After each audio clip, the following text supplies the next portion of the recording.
तो शुरू करें यार अपना सेकंड चैप्टर जो कि है Nelson Mandela Long Walk to Freedom. इसमें बात करने वाले हैं नेल्सन मंडेला जी के बारे में, जो कि साउथ अफ्रीका के पहले ब्लैक प्रेसिडेंट थे। ब्लैक मैंने क्यों जोर डाल के कहा, क्योंकि साउथ अफ्रीका में एक बहुत बड़ा सिस्टम चल रहा था भाई, व्हाइट और ब्लैक्स के डिस्क्रिमिनेशन को लेकर, उसे कहते हैं अपार्थाइड। उसी सिस्टम के खिलाफ नेल्सन मंडेला ने वहाँ पर लड़ाई करी और जीती भी, और फिर वहाँ पर इन्होंने डेमोक्रेटिक गवर्नमेंट की भी इंस्टॉलेशन करी। तो ये जो पूरी बायोग्राफी है a Long Walk to Freedom, उसका एक छोटा सा एक्सट्रैक्ट हमारे सामने है जिसको पढ़ना है हमें। इसमें नेल्सन मंडेला में उस दिन की बात बताएंगे जिस दिन वहाँ पर डेमोक्रेटिक गवर्नमेंट इंस्टॉल होती है। तो कहते हैं मैं नेल्सन मंडेला हूँ कि 10 मई 1994 का दिन बहुत ही साफ निकला है एकदम सूरज, और आज भाई मैं बहुत खुश हूँ क्योंकि यहाँ पर बहुत सारी कंट्रीज़ के लोग आए हुए हैं, ठीक है। और जितने भी आज फंक्शन हुए हैं वो हो रहे हैं सैंडस्टोन के एम्फी थिएटर में, जो कि प्रेटोरिया में है और यूनियन बिल्डिंग्स के द्वारा बनवाया गया है। आज से पहले यहाँ पर सिर्फ वाइट लोग ही अलाउ थे, पर आज भाई सब कलर के लोग आए हैं।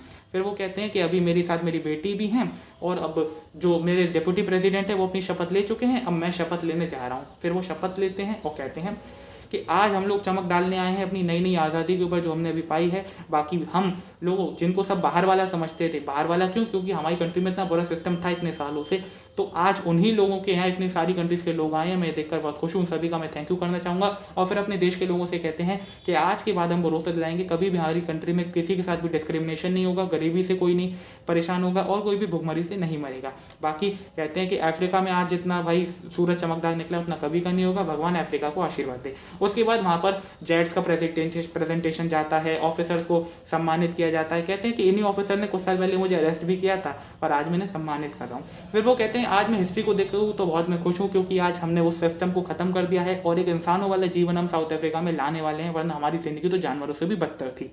अब वो कहते हैं कि भाई आज मैं रिप्रेजेंट कर रहा हूँ सभी लोगों को जो मेरे से पहले इस स्वतंत्रता के ट्रैक पर आए, चले और बेचारे मर गए। आज मैं उन्हें थैंक यू तो नहीं कर सकता, पर मैं बस उन सभी को रिप्रेजेंट कर रहा हूँ। और कहते हैं कि अपना अपार्थाइड के सिस्टम ने कुछ अच्छा दिया हो या ना, पर इसने भाई एक चीज़ बहुत अच्छी थी, ओलिवर तंबूज, यूसुफ ददूस जैसे लोग दिए हैं, जो लोगों में इतनी ज़्यादा समझदारी थी, हिम्मत थी।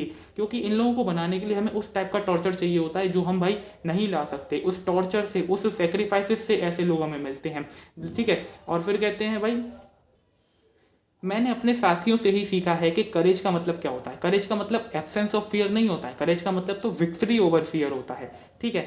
और जब हम लोगों को बहुत ज़्यादा टॉर्चर किया जाता था एकदम फुल्ली लेवल तक, तो फिर जब भी कोई आदमी अगर जेल में अच्छा सा इंसानियत दिखा देता था ना हमें, तो फिर हम लोग और सह लेते थे कि यार इंसान की अच्छाई को सिर्फ छुपाया जा सकता है, दबाया नहीं जा सकता है, सब लोग हमारे साथ हैं, हमें ऐसा लगता था। उसके बाद भाई वो कहते हैं यहाँ पर किसी को बचपन से किसी से नफरत करना नहीं सिखाया जाता है, वो उसे जब पैदा होता है जब भी बताते हैं। तो अगर हम नफरत करना सिखा सकते हैं तो फिर प्यार करना तो उससे ज़्यादा आसान है भाई।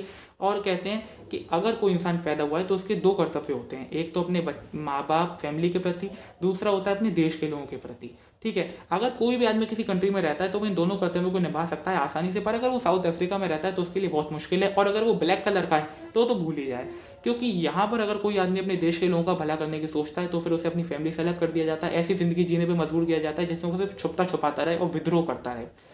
मैं भी शुरू में कभी अपने देश के लोगों को अपनी फैमिली से ऊपर नहीं रखता था, पर जब मैंने अपने देश के लोगों के लिए कुछ करना चाहा तो मुझे ऐसा लगा कि मैं अपना फैमिली के प्रति कर्तव्य नहीं निभा पा रहा हूँ। देखो मैं कोई आज़ादी की भूख के संग थोड़ी ना पैदा हुआ, मैं तो बचपन से हर मामले में फ्री था। सिर्फ उस समय मुझे अपने पापा की बातें माननी होती थी। और जब मैं एक टीनेज में लड़का बना तो यार मुझे समझ आया कि बस थोड़ी सी फ्रीडम चाहिए कि मैं रात को देर तक रुक सकूं, पढ़ सकूं, जो चाहे मन कर सकूं। लेकिन जब मैं जवान हुआ तो मुझे लगा यार मैं तो अपनी जो कमाई कमा रहा हूँ मैं उसे भी नहीं रख सकता, शादी करके एक अच्छा जीवन नहीं जी सकता, ये तो फ्रीडम मेरे पास होनी ही चाहिए। और फिर मैंने देखा कि ऐसा सिर्फ मेरे साथ नहीं है, मेरे सभी भाई बहन सभी देश के लोगों के साथ है। इसलिए मैंने अफ्रीकन नेशनल कांग्रेस को ज्वाइन करा, और यही वो समय था कि जिसने मेरी पूरी जिंदगी बदल के रख दी। मैं जो एक डरा हुआ लड़का था वो एक हिम्मती बन गया, जो मैं एक लॉयर था उसको इन्होंने क्रिमिनल बना दिया, और जो भाई अपनी फैमिली से बहुत प्यार करता था आज वो साधु सा जीवन जी रहा है। इन्हीं की वजह से ऐसा हुआ है।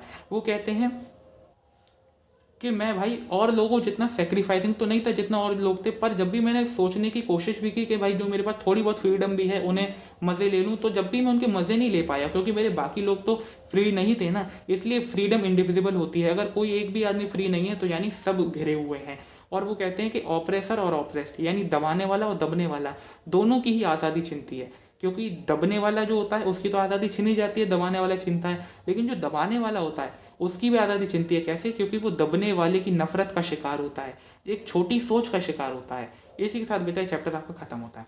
अब इस चैप्टर की थीम क्या है भाई, नेल्सन मंडेला ने हमको यहाँ पर मैसेज दिया हुआ है कि अगर किसी देश में एक आदमी खराब है ना, तो वो सिर्फ पूरे देश को खराब, मतलब अपने आप अपना उसका करेक्टर खराब नहीं होता, पूरे देश की इमेज बिगड़ के रख जाती है, जैसा साउथ अफ्रीका के साथ हुआ। बाकी वो कहते हैं अगर अब हिम्मत, ब्रेवरी, पेशेंस, डिटर्मिनेशन और सच को पाने की चाह से कोई काम करेंगे तो यार हम कभी भी हारेंगे नहीं। उसके बाद बेटा लर्निंग आपको ये मिलती है कि करेज का मतलब एब्सेंस ऑफ फियर नहीं होता, बल्कि उसके ऊपर जीत होता है। उसके अलावा कोई इंसान को अगर हम नफरत करना आसानी से सिखा सकते हैं तो प्यार तो उससे ज़्यादा आसान है।